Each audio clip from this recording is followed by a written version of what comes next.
절대전략입니다. 토마토 투자클럽 김정수 전문가입니다. 안녕하세요. 네, 안녕하세요. 반갑습니다. 정수투자 김정수 전문가입니다. 네, 장 초반에는 강하게 또 반등하나 싶은데 현재는 힘이 좀 많이 빠져 있습니다. 오늘 장 한마디 어떻게 정하셨어요? 네, 12월 달 들어서 초부터 그다음에 최근 이제 월요일까지 제가 제시해드렸던 이제 전략을 총 정리해서 이제 말씀을 좀 드리자면 이제 12월 초 중순 그다음에 12월 말 제가 12월 초 중순과 12월 말 전략은 좀 다르게 가져가야 된다라는 말씀을 좀 드렸었고, 그 다음에 최근 들어서는 좀 주도주에 대한 어떤 밸런스를 맞추면서 가야 된다. 그래서 이제 5G, 그 다음에 이 IT 반도체, 제가 이제 말씀드렸던 총 크게 세 가지잖아요. 그 다음에 이제 바이오 제약, 그죠?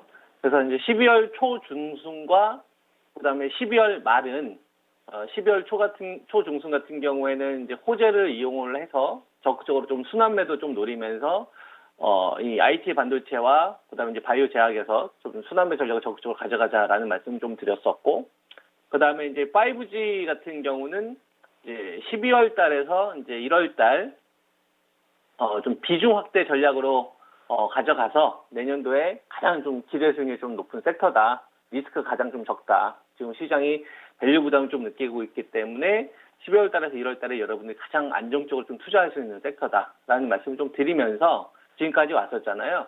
그래서 지금 제가 한 줄 키워드를 좀 제시해 드릴 수 있는 거는 좀 전부 좀 맞춘 부분이 되겠죠. 이제 12월 초부터 그다음에 최근 월요일 전화 연결 통해서 여러분들한테 말씀드렸던 전략 총 종합편이라고 보시면 될 것 같습니다. 그래서 12월 초 중순과 12월 말 주도주 밸런스 전략 이렇게 이제 말씀드릴 수 있을 것 같습니다. 네, 12월 초 중순과 이제 하반월부터 분위기가 달라질 것이다라고 계속해서 좀 경고음을 주셨어요. 그 한 줄 키워드는 아마 이 시간 꾸준히 함께 하셨던 분들이라면 익숙하실 겁니다. 3주, 2주 전부터 이 12월 초부터 이런 내용들을 꾸준히 좀 다뤄주셨는데 어찌 보면은 전문가님 입장에서는 예견된 조정이다 이렇게도 얘기하실 수 있을 것 같아요. 그러면 오늘 장에서 눈에 띄는 변화들은 어떤 게 있나요? 네, 결국 지금 시장에서 어디에 초점을 좀 두면서 갈 것이냐에 대한 부분인데, 저는 지수 기준은 2720을 제시하고 있습니다. 코스피 지수 기준으로 보면 2720 라인이 2017년도 우리나라 주가 밸류 수준 라인이거든요. 이 정도가 이제 저는 적정 밸류라고 보고 있고요.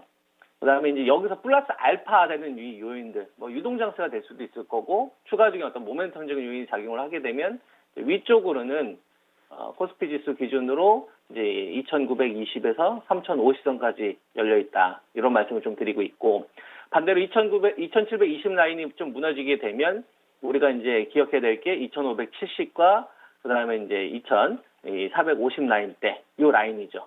그래서 제 방송 꾸준히 보시는 분들은 와, 진짜 저 전문가 한번 기준 딱 잡으면 저거 가지고 계속 가는구나라는 생각이 드실 거예요. 그리고 야, 좀 어떻게 보면 좀 답답할 수도 있죠. 새로운 내용을 좀 해줘도 좋을 것 같은데 굳이 저걸 이야기하는 게 좋을까? 그렇기 때문에 수익이 압도적인 겁니다. 다른 데 쓸데없는 데를 안 했고 쓸데없는 매매를 안 했고 그래서 굳이 손절도 잘 안 하는 거고 되는 섹터에서 아예 손절 안 하고 기대수익이 높은 쪽으로만 하는 거고 그다음에 욕심도 조절하니까요. 먹고 토하지도 않는 거고 이런 게 투자할 때 되게 중요하거든요. 그래서 지금 뭐 전기차도 있고 화학도 있고 철강도 있고 조선도 있고 우리가 할 만한 거 되게 많아요. 중소비주도. 대신 이제 그런 것들은 시장을 장악할 수 있을 만한 포인트가 전 나와야 된다고 보거든요. 그건 저는 내년 1월 5일 이후에 포인트가 나올 수 있다고 봅니다. 전기차 관련된 것도 그렇고 수소차 관련된 것도 그런 것도 저는 1월 5일. 왜냐면은 요거에 따라서 좀 달라지거든요. 조지아 쪽의 상원의원 결과에 따라서. 그래서 그때부터는 좀 여러분들 많이 이 이야기를 해드릴 수 있을 것 같고요. 요 기준 라인을 기준으로 전략을 세우는데 우리가 지금 시장에서 지수가 이렇게 음봉 나오는 거는 얼마든지 나올 수 있어요. 근데 우리 한번 생각해 보자 이거죠. 지수가 11월 달부터 이 달리는 이 기간 동안에 지수가 올라왔었을 때 이 11월 달 같은 경우는 괜찮았다고요. 근데 12월 달 들여서 지수는 올라가는데 급락하는 종목들은 많거나 그다음에 가격 조정이 나오는 주식들이 상당히 많이 발생이 됐습니다. 그리고 코스닥 같은 경우도 보면은 어제 이 음봉이 하나가 5일 동안의 상승을 한 방에 밀어버린 거예요. 이 하나가 하나 둘 이걸 한 방에 돌려버린 겁니다. 이게 여러분들 이 상태에서 만약에 예를 들어서 이렇게 되길 바라지는 않지만 만약에 추가적인 악재가 나오거나 조정 흐름이 이런 식으로 조정이 나오면 이 상승폭을 한 방에 다 까먹는 겁니다. 이걸 한 방에 까먹는 거야. 그러니까 돈을 잘 버는 것도 중요한데요. 잘 지키는 것도 중요한 거거든요. 근데 그 잘 지키는 거를 잘 지켜야지 이렇게 다짐해서는 안 되고요. 다짐하는 건 이제 희망사항인 거고, 아마추어 이제 그런 발상인 거고, 투자할 때는 지금 시장에서 이제 뭘 원하느냐를 보는 거예요. 지금 시장은 급격한 조정을 원하지 않습니다. 급격한 조정을 원하지 않아요. 그러니까 급격한 조정을 원한다고 한다면 삼성전자나 하이닉스를 죽여야죠. 급격한 조정을 원한다면 삼성전자 하이닉스를 조절해야죠. 제가 하이닉스 여러분들 기준가를 제시했던 거 기억납니까? 11만 4천에서 11만 5천 원. 그리고 삼성전자가 쉽게 넘지 못하는 가격이 초고항 밸류 17만 4,500원. 지금 그 자리 제시해드리고 나서 못 넘어본 지 지금 며칠 됐죠?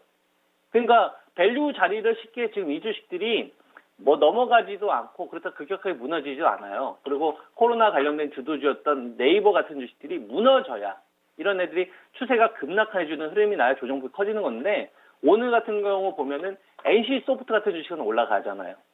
우리가 네이버나 카카오나 그다음에 NC 소프트가 대표적으로 코로나 사태 이후로 언택트 대장으로 분류됐던 주식들 아닙니까? 이건 우리나라만의 흐름은 아닙니다. 해외 쪽도 마찬가지거든요. 해외 쪽 같은 경우도 보면은 대표적인 언택트 관련된 주식 기간 동안 수혜받았던 마이크로소프트 같은 주식은 오히려 지금 고개를 들고 있어요. 위로 올라가고 있다고요.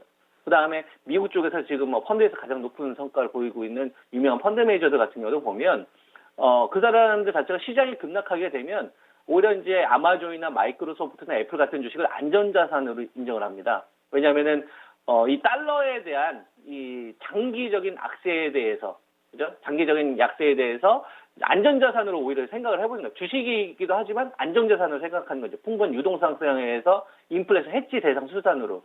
이러한 생각을 가지고 있는 주요 집단이 남아있는 구간에서는 우리가 시장에 대해서 함부로 고점을 예상해서는 안 된다고 보고 있고요.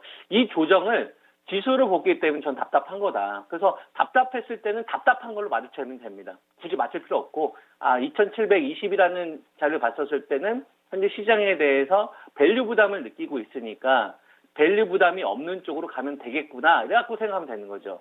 밸류 부담이 없는 쪽이 어딜까? 5G가 밸류 부담이 없고 그 다음에 바이오 제약은 12월 말 내년도 이제 JP모건 컨퍼런스 콜에 참여하는 기업들 정도만 이제 슈팅이 나오는 거고요. 나머지 테마주들도 오히려 이제 호재를 이용해서 이제 매도세가 계속 커지는 구간이다. 그럼 또 다시 조정이 나면 공략 타켓이 되는 거고, IT 반도체도 이제 삼성전자와 하이닉스를 위에서 계속 묶어놓는 상태니까 그 밑에서 좀 조정 구간이 나오는 주식을 하는 게 좋겠죠. 그래서 제가 여러분들한테 IT 반도체를 하려면은 지금 예를 들어서 뭐 SK 머티리얼즈나 이런 걸 따라가기는 어렵다. 신규로 기존에 보유하는 사람들 입장에서 가져갈 수 있어도 케이스 같은 거 따라가기는 어렵다. 그래서 이런 조정 흐름이 나오죠. 이런 것도 즐거운 마음을 기다리는 거예요. 그리고 OLED 관련되어서 제가 덕산 네오로스 이런 애들은 이제 초창기잖아요. 이런 애들은 차라리 이제 공략 대상이 될 수 있는 거죠. 주도주 밸런스 전략으로 우리가 공략을 한다고 한다면 이런 식으로 좀 상대적으로 키높이가 나오시는 섹터를 좀 공략하는 게 현명하다고 보고 있고요. 그 대상을 저는 ICD도 가능하다고 봅니다. OLED 관련된 섹터들 가운데서 아시겠죠? 이렇게 이제 말씀을 드릴 수 있을 것 같고요. 5G와 관련되어서는 저는 KMW가 오늘 상대적으로 좀 중요한 자리가 지금 제가 보고 있는 게 81,000원대에서 이제 83,000원대, 그 다음에 그 아래에서는 72,000원대에서 73,000원대를 좀 제시를 해드렸는데, 관건은 그걸 것 같아요. 81,000원대에서 82,000원의 안착을 기간을 두면서 갈 거냐, 한 방에 갈 거냐. 만약에 한 방에 가게 되면 제법 5G 쪽에서 저는 높은 수익률이 나올 거라고 보고 있고, 그게 이제 연말보다는 내년 초일 가능성이 저는 높다라고 보고 있고요. 그리고 지금 5G 관련돼서 좀 내용을 좀 보니까 에이스테크나 삼성전자 쪽 관련된 납품 배중 높은 업체, 그 다음에 기가레인, 이런 애들도 오늘 좀 장기 급등 흐름이 나오는데 얘네들 둘 다 이제 삼성 네트워크 쪽 관련된 매출 비중이 높은 애들이거나 신규로 수주받는 업체들이거든요. 근데 얘네들이 지금 다 3자 배정 형태로 유상증자를 하더라고요. 그러니까 5G 관련되어서 지금 투자가들은 기관 투자가들 좀 대기하고 있는 것 같다. 그래서 이런 부분들 좀 참고하시면서 12월 달에서 1월 달은 좀 5G에 대한 좀 비중 확대 전략. 이 좀 천천히 가면 어떻습니까? 안정적으로 버는 게 중요하죠. 그죠? 그리고 이제 적정 수준의 좀 현금 수준은 필요하다고 보고 있고, 그다음에 이제 바이오 제약이나 이런 것들은 테마주나 이런 건 좀 건들지 마시고 좀 가격주의 나왔을 때만 다시 공략한다는 마음으로 수납을 계속해도 된다고 보고 있고요. 그다음에 IT 반도체도 OLED랑 같이 좀 주도주의 밸런스 전략을 활용하시면서 트레이딩 전략을 가져가는 것이 좋지 않겠느냐 이렇게 말씀을 좀 드리겠습니다. 네, 고맙습니다. 예, 감사합니다. 네.